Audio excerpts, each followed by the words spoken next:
Ассалаумағалейкум достар. Бұл видеода біз Microsoft Excel негіздері курсымен танысатын боламыз. Курсқа жалпы шолу. Бірінші біз Excelмен танысамыз.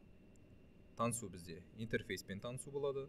Жұмыс кітаптары, ұяшықтар, Excel парағы деген не екенін түсінеміз және де құжатымызды баспаға дайындаймыз. Келесі бөлік бізде ең негізгі бөліктердің бірі ол формулалар. Формулалар қарапайым және күрделі болып бөлінеді. Сонымен қоса осы тақырыпта біз абсолютті және салыстырмалы сілтемелер не екенін түсінетін боламыз. Келесі бөлік бізде ақпаратпен жұмыс. Ақпаратпен жұмыс кезінде біз жұмыс парағы не екенін, сұрыптау және сүзгілеу әдістерімен, кестелермен жұмыс істеуді және де ақпаратты визуализациялау жолдарымен танысатын боламыз. Келесі бөлік бізде бонус бөлігі. Бұл бөлікті мен жасырын түрде қалдыруды жөн көрдім. Бұл бөлікте болатын пайдалы ақпарат сіз үшін бір тосын сый болсын.